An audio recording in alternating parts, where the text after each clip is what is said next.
Hello guys, welcome to the channel that's like a box of chocolates, I guess. You never know what you're going to get. Or maybe you do. Maybe it's not like a box of chocolates at all.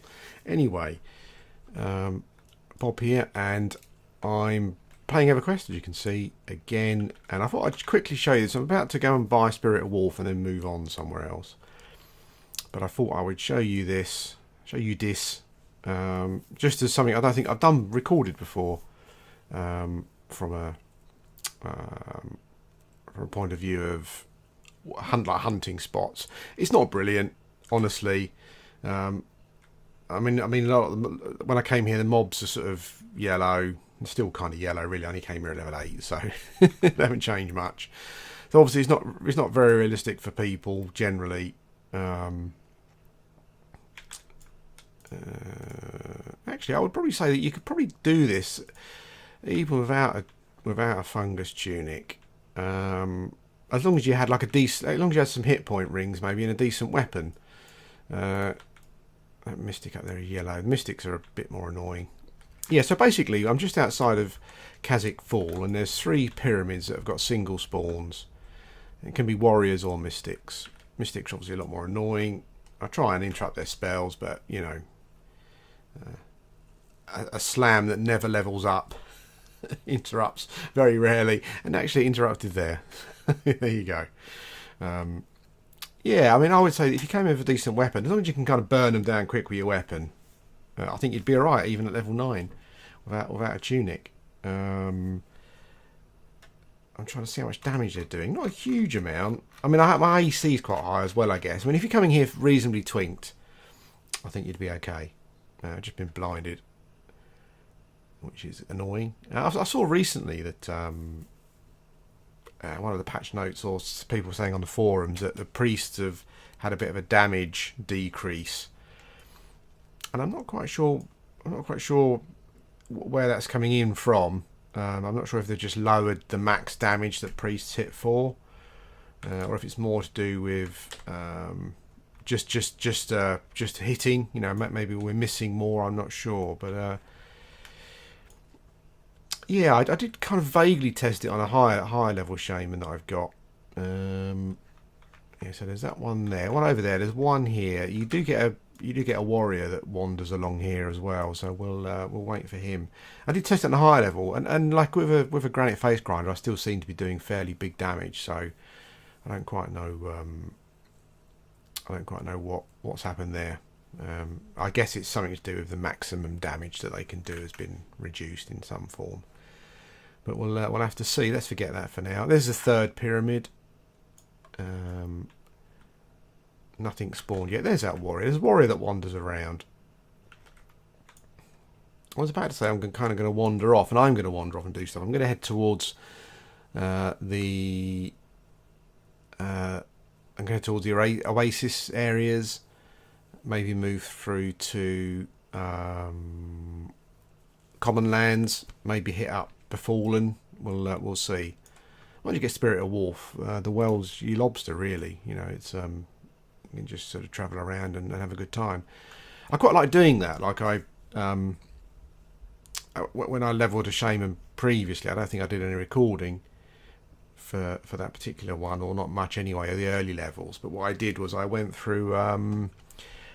I kind of got a zone, so I could kind of move across the continent and stop in each zone and get a level. Obviously, you run out of zones pretty quickly. But that was quite fun. It was just a different environment every time. So up here, this is the entrance to Kazakh Fall. There's a couple of mobs here. What have we got? A warrior. Oh, we can kill these.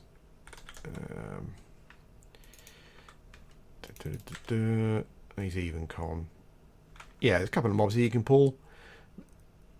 There is a guard that walks up there and kills them. So you have to kind of, as soon as they spawn, you have to kill them. Then remember to come back and kill them before the guard does. Yeah, but last time there were 2 mystics up there, and I thought, I'm just not dealing with that. It'd be like perma blindness. They'd each be healing each other, and I just wouldn't have the DPS, I don't think, to get rid of them. A couple of things I was going to bring up quickly. from a previous video, I think. The first thing is about naming storms, which obviously turned out that basically turned out to be a really bad rhetorical question by the sound of it. I didn't put it across as a rhetorical question because obviously I know why people name storms. It's more to do with this where we seem to sort of anthropomorphisize everything now. I'm not quite sure why that is. Because they could call storms anything. 1, 2, Omega 1, Omega 2, whatever they wanted to call them. But they kind of give them, they want to call them things like Malcolm and Jemima. Maybe it's because maybe it's a psychological thing where they think that maybe we'll fear them less. Obviously, it's not the case when you're stuck right in the middle of them, but maybe that's part of it. Maybe they think that if we humanise them in some way, they become less threatening. I'm not sure. That maybe that's it. So let's go and get Spirit of the Wolf. Yeah. So that was that. That was quite funny. The other thing was to do with where are we? Here we are. The other thing was to do with Shroud of the Avatar. I've got a few mostly PMs about it. I think people thought I was kind of a bit hard on it. Some people just didn't think I was hard enough. But I can only give my opinion, really. I mean, someone, I think there's a comment, someone brought up the telethons that they do to raise more money, and I kind of feel the same way about it. It's weird because when I'm in the game, it's quite immersive, and the game mechanics are not bad. I like the deck system, although I think they're kind of moving towards maybe getting rid of that. I'm not sure, but I like the deck system. A lot of the things like resist and the way armor and evasion works and those kind of things all need work. But when you're in the game, it's kind of not a bad game, and it's quite immersive. And they've done a lot of work for a lot of the areas. But as I said, it's weird. I mean, it's just sometimes there are things outside the game that put you off a game. A lot of people complaining about the Shadow of War loot boxes at the moment, and there are people that won't play it because of that. So yeah, it's weird. It's I think most games that have got most games that have got a reasonable budget behind them. I'm talking about the AAA side of things. Let's get some training going. And have got fairly well-respected developers. They're never bad games. Shroud of the Avatar is never going to be a bad game to play. But it's weird, yeah. But it's just things outside of games, for me, are having more of a... Have I got stuff to sell? I think I've got some bits. There we go. I only want Spirit of Wolf, really. Is that the wrong... That is the wrong one. Marder. No, you're a guild master. There we go. Spirit of Wolf. I think that's it. That's 14. Spirit of Bear I'd quite like, but that's 4. 1 gold. Okay. I probably need to get Mugwort just to go and buy a pack of spells, and do a drop. Let's sell that. I haven't quite got enough for Spirit of Bear, have I? No. What else have I got that I can sell? I could sell my chipped bone collar for 4 plat. I mean, that's a waste, but I'm really never going to wear that again. And let's buy Spirit of Bear. I think Spirit Strike is 14 as well. Okay. Okay, let's learn these spells. What was I saying? Yeah, as I was saying,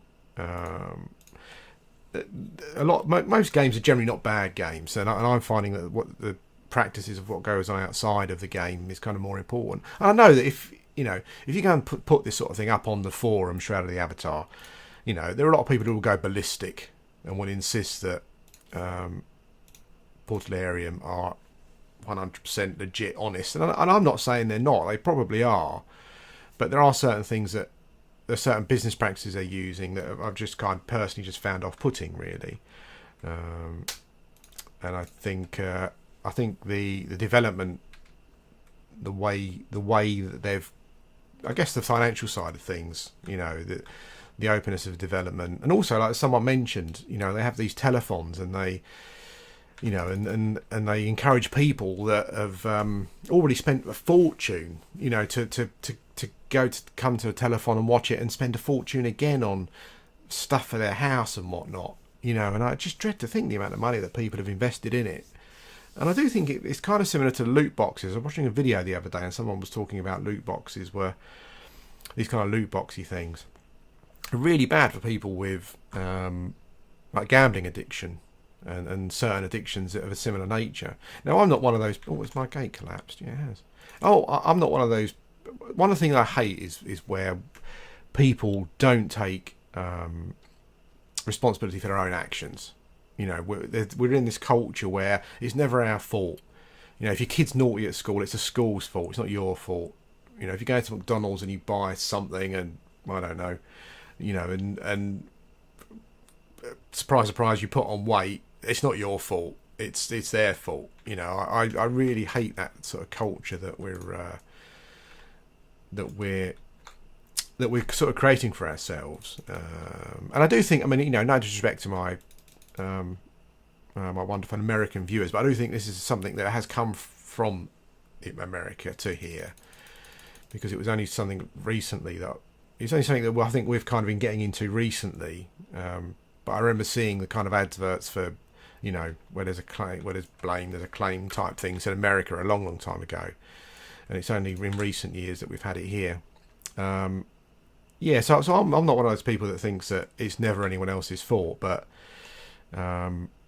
this is the same. You've got people that are really attached to the game, and you could have people where seeing the game progress is a bit of an addiction, and they've got to spend the money. And I wonder how many of them are spending the money on stuff, spending money maybe they shouldn't be spending. It's a possibility. But that's a that's sort of where that all came from, really. I as I said, when you get into the game, Shroud of the Avatar, it feels quite immersive and I quite enjoy it.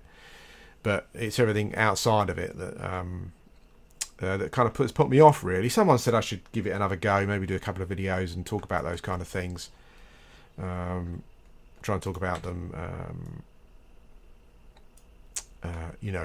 without that kind of like finger pointing, sort of blame, moaning type attitude that you get. And I think I tried to do that. I tried to be as objective as possible. Yeah, but it's a shame, really, because I should be the game's target audience. I'm desperate to get my team into a new MMO where everything looks and feels fresh. But I guess that, and I said I might give the game a go. And maybe I'll start again and go through the new user experience and talk about some of these things. But I think I've decided that I'm much more of a fan of a closed development loop. I don't really want to know. I don't want other players involved in developing the game, which is weird because a long time ago. Well, not a long time ago, but until this point, I think I probably would have quite liked that. I would have thought that's quite a good thing. But I think when people invest their money and whatnot, I think there's a certain attitude comes out, a certain entitlement from those players, and I think that the developers do feel a bit, swayed by those kind of opinions. The other thing as well is that I don't want to know who the developers' friends are, really.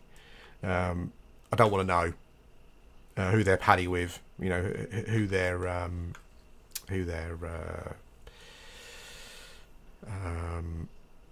who's one of their official stores, particularly someone who didn't have a particularly good name in MMOs for quite some time. I don't want to know that.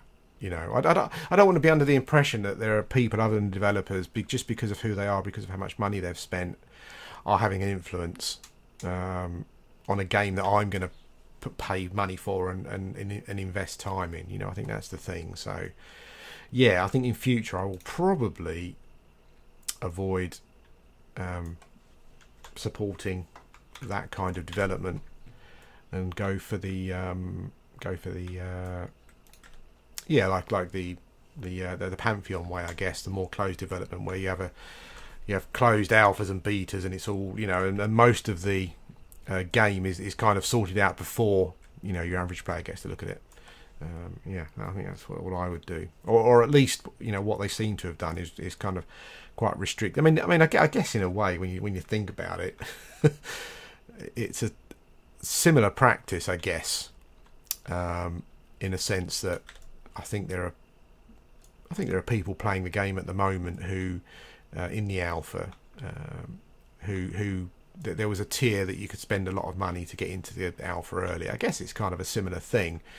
But I suppose the thing is it's not a public thing on a forum where everyone's talking about it, so I don't kind of really know what's going on. Kind of like it's a weird psychological thing, how it affects me anyway. But I guess it's like an out of sight, out of mind type thing. And I get the impression, listening to the Pantheon streams I have listened to, that they're pretty set in their ways on how they think things should be done. It's very much an Everquest old school type thing. Now let's have a look here. What have we got here? Okay, so we've got some blue orcs. I remember coming to the orcs before, actually, when someone lent me a fungi tunic and just going around. Yeah, these are quite good. I might find them a bit... Yeah, I'm not sure though, actually. I'm looking for something a bit more interesting.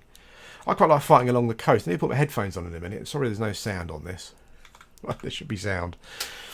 Yeah, but I quite like going along the coast and pulling mobs to the coast, because it's just quite relaxing. It's quite immersive there. Yeah. But yeah, as I was saying, I might give Shroud another go. Just because I've paid for it and it's there as something different. Yeah, maybe we'll talk about this a bit more. It's definitely interesting the way gaming is going, though. I mean, I'd considered for a while to make my channel more general gaming orientated and do videos where I kind of talk about what's going on in the games industry. But yeah, it's not something that I've obviously done. Yeah, but yeah, it's very interesting the way it's going. I mean, I think the Shadow of Mordor thing particularly has really opened a can of worms with regards to I guess how developers are getting their money, you know, it's and how they make money. I mean games are very expensive to make now, but I would say that if you're making a game, well, it feels anyway, if you're making a game and you're selling a few million units, I think it was like Alien Isolation, I think they ended up selling 2.5-3 million units, and the developer said, the publisher said, there's not enough, you know, and that seems a bit... I mean, I would question your business practices and how you're spending your money if you can sell 2.5-3 million units, and you know, and you're not making your money back, and you're having to make your money back with these loot boxes. I don't think that's the case. I mean, I think not developers so much, but publishers, I think, are pretty scummy. You look at Electronic Arts, Warner Brothers are another one who are really bad. And to me, it just feels that these people are trying to milk it for everything they can. I mean, there was an interview on Eurogamer who are a bit, you know, industry pocket type thing, and the questions weren't near enough as, you know, as to the point as they should have been. But Eurogamer asked one of the developers of Shadow of War, a few questions, and I mean, you know, if you were concerned and you listened to some of the answers, you'd probably think, well, that's, you know, it kind of seems okay. I mean, he said that they've been balancing and testing the game without the loot boxes switched on, so the game is not balanced around that, so you have to buy them. But because they've been playing with them switched off, I don't necessarily mean that they haven't been able to balance the game around. You know, that will still be a possibility, definitely. You know, that the game is still based around that. So I'm not sort of 100% convinced there that hasn't kind of allayed my fears, as it were. And you know what? I haven't hunted here hardly at all on P99. Let's have a look. There's a lot of mobs. There's an undead wandering around. Yeah, I haven't been on here for ages. Yeah, so as I say, that hasn't allayed my fears particularly, even though the developer seemed pretty pretty happy that the game hadn't been balanced around the loot boxes. But it's weird, isn't it? It's I mean, his excuse for it was it's giving people another way to play the game. It's like an easy mode for people who don't have much time. But I'm not sure about that. I think that's a real stretch. Just be honest and say that we want to make as much money as we can. That's why they're there. I mean, just put, the game's got an easy mode. Yeah, it's weird that his attitude is that he's trying to, allow people to buy stuff in the game that maybe they wouldn't have the time to get. And it's weird. If that's the case, I would question. Because the thing is that even if you only play someone who plays games a few hours a week, if you're really into Lord of the Rings or you really like Shadows of Mordor, you'll get this anyway, and you'll just slowly make your way through. And there's no rush, so it's not something that, that was a weird one, that one.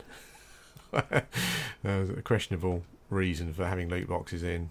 As I said, I'd much rather they were just honest about it and said that we're just trying to milk it for everything it's worth. At least then you know where you stand, you know where they stand. Yeah, interesting. But it's interesting, it's I mean the whole kind of the whole day one DLC loot box type thing had kind of quietened down a bit. I know that a lot of the YouTube White Knights are making a big fuss about it. A couple of years ago, it seemed to quieten down a bit, but this has really set it off again, and there's loads of YouTube videos condemning it, and I don't have a problem with it at all,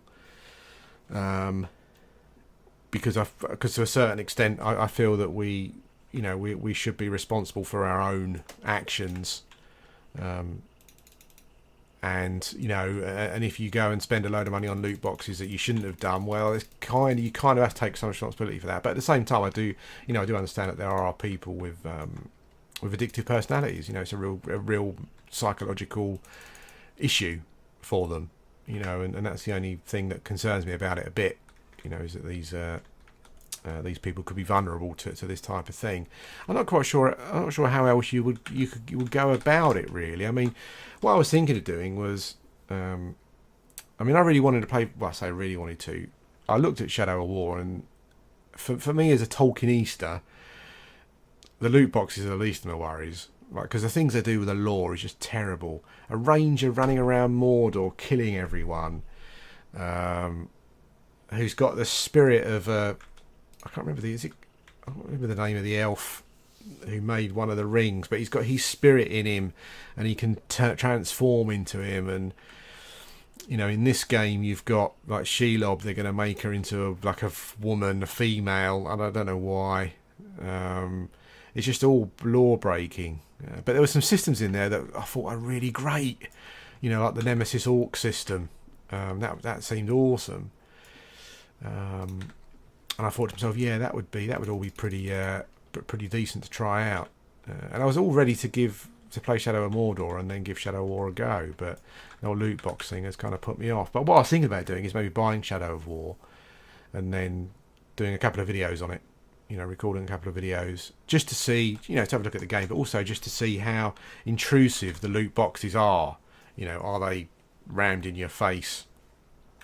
With regards to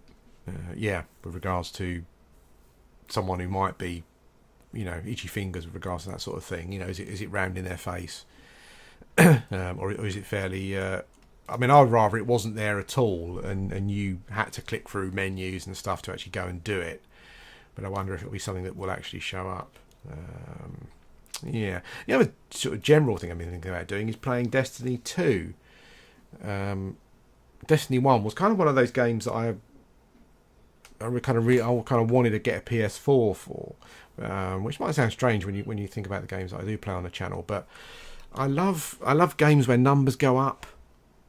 I love watching numbers go up. I kind of like grindy games where you grind to get extra loot to put those numbers up. Obviously, playing Everquest, there's obviously a relation there, and I do quite like science fiction settings. for games. I mean, I play through Mass Effect at least once a year. Not at least once a year, like once a year maybe, once every 2 years. Play through the whole series because I love doing that. I love science fiction settings. So yeah, let's move a bit forward a bit. Let's move up here a bit more. There's a guy there. I guess I could chuck a spirit wolf on him maybe. There we go. Yeah. So I was thinking of giving Destiny a go because it kind of ticks a lot of boxes for me. But I'm a bit concerned because it's one of those games where I think that, I mean, Everquest, as you can tell from the level that I am since my last video, I'm playing it quite casually. I'm not rushing this time. I'm just taking it easy and just relaxing, having a good time. I'm going to go into the next zone, I think, because there's an area that I like there where you get some scarabs and stuff. Oh, God's sake. A crypt mummy coming along. What if the crypt mummy will what if they cast root like ghouls do? If not, I mean, we'll just run past it. Let's just run past it. What am I doing? Yeah, so I'm thinking of giving Destiny 2 a go because it kind of does fit in with my gameplay profile, sort of mechanics that I like. But it's a game where it seems as though I'm not sure actually. I mean, at first I thought that there would be a lot of a big time investment. But there isn't a huge amount of content, it seems, similar to Destiny 1. But I don't think that's the point. I think people kind of miss the point sometimes with that. I think the game's got these systems and these levels and these mechanics in the game, and it's kind of designed to be, everything's designed to be grinded, really. I think that's kind of how it works. So what it might be is that the game, the game, there's probably maybe quite a big investment for the first couple of weeks until you get your power level up to a certain point where you're happy with, and where it's only going to be going up in small amounts from there. But yeah, I mean, I'm not sure if any of you guys want to see any videos of it, but I've certainly been strongly considering picking it up to give it a go. This is where I quite like hunting, just from an immersion point of view. You get the sound of the water, although you haven't got that at the moment, and you get when it's they're red. When it's night time, you get a nice immersive glow, shall we say, from that pedestal there, whatever it is. Let's pull these over here. I think the sun's just coming up actually, or is it? I'm not sure. Yeah, so Destiny 2. I'm considering giving a go. Shadow of War, I'm considering, and I might do some videos just to give the channel a bit of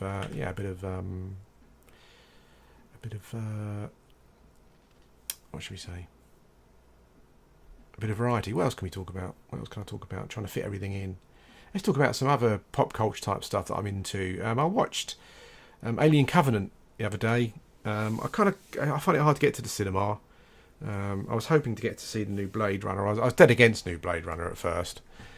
I was very indignant. What are they doing? But I saw the trailer. It looks quite good, so I might give that a go. I'll probably try and get to Star Wars if I can. But yeah, I saw Alien Covenant.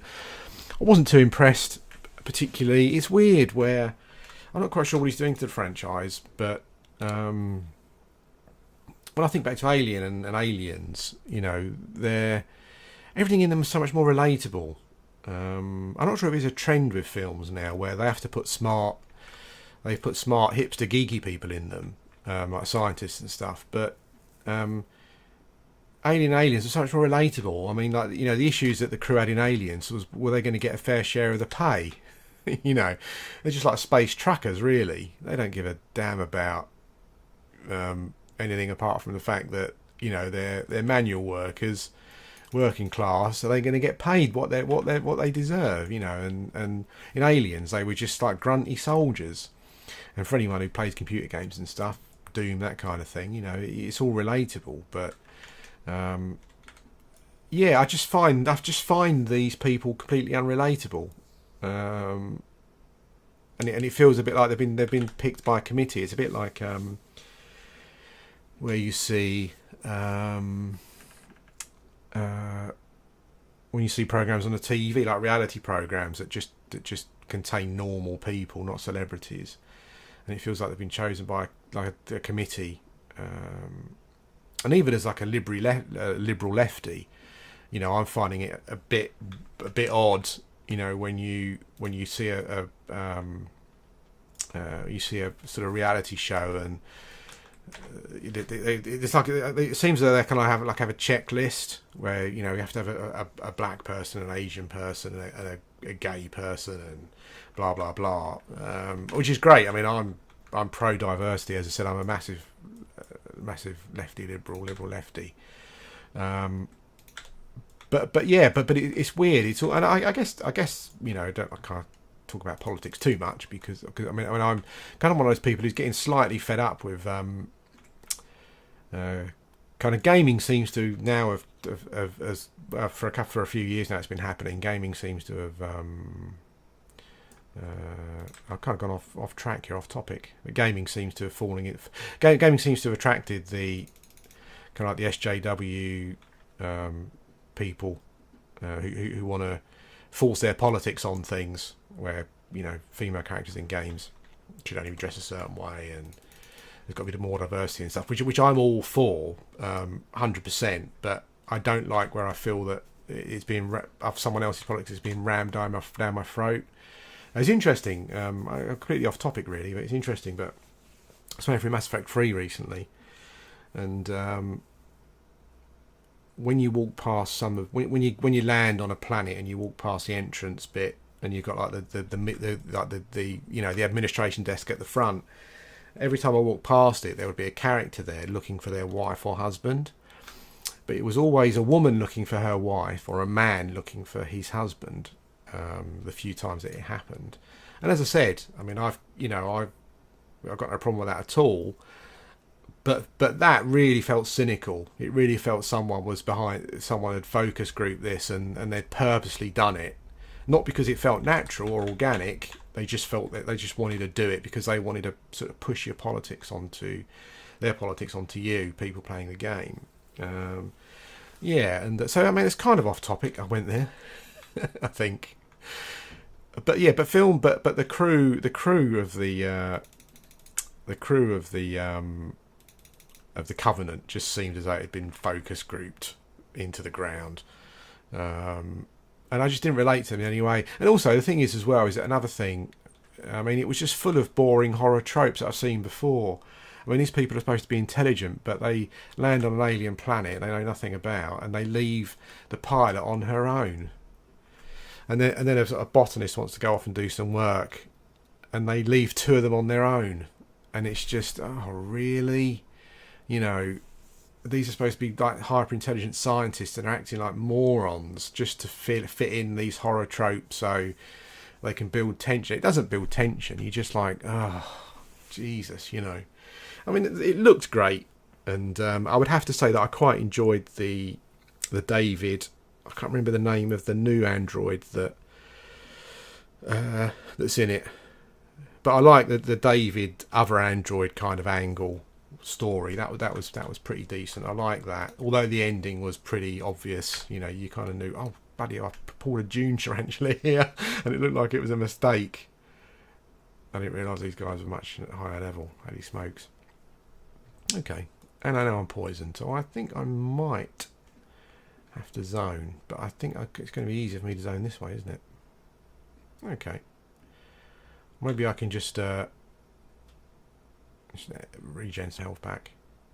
Yeah, that's quite interesting, but overall I thought the film was disappointing. I'm fed up with seeing stupid people in films just to fit the, you know, the tension horror trope types crap. Although it was good to look at, and the aliens were good. Yeah. And what else was I going to talk about? Is there something else I was going to mention? I don't know, it's something I played or not, or something I watched. Maybe I'll remember it in a minute.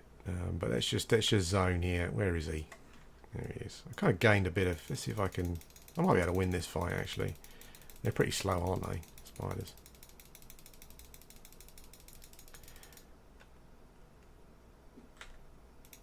Let's see how we get on.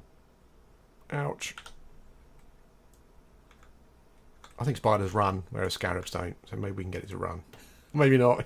Just having an attack turned on, that would help. Yeah, I'm just not burning it down quickly enough. Holy smoke. I guess there's a point where your AC just doesn't matter. And a mob will just... I mean, the max hit of this spider is... oh, there we go, we got it. Max hit of this spider was 28. It was hitting me for that a lot. So I guess... obviously we know, don't we? Levels play a much bigger role in Everquest than anything else. What else have I got to talk about? What else have I been doing? There's some other things I was going to talk about, but I just... I've kind of forgot about them. Oh, one other thing. I don't know if you guys in the States have heard of him, but I don't watch a huge amount of TV, but there's two people that I'll watch TV for. Richard Iwardi, who was the guy from the IT crowd. Noel Fielding, no introduction needed, I hope. But Richard Iwardi has started doing the Crystal Maze. The Crystal Maze was one of my favourite series, so Iwardi and the Crystal Maze combined is brilliant. But look on YouTube for one. I think type in Crystal Maze cosplayers. The 1 week before last was a group of cosplayers who were pretty smart. All the mental games they were really good at, but physically, as you would expect, us geeks. Actually, I used to be quite fit, but yeah, they were kind of like exactly what you would expect, I think, from a physicality and from a health point of view. And one of them did a game, a physical game, and I won't say anything more, but just look for it on YouTube, and you can thank me later because it is brilliant. I have not laughed at something for a long time. Kind of like, I like to think I'm laughing with him rather than at him, because it must have been pretty horrible for him, but it was quite funny. I think I'm going to go to West Common Lands, actually. I think that's where I want to be today. I might kill some wisps. We'll kill some wisps. Yeah, but just to end the video, go and check that out because it is well worth it. It is well worth it, guy. It's hilarious. Anyway, guys, I'm going to go. I kind of talked myself into fatigue again, but I just kind of want to get going. I can't stop. I hope you enjoyed the video anyway. I know this is all stuff you've probably seen before. Yeah. Anyway, thanks for watching, and I'll speak to you again soon.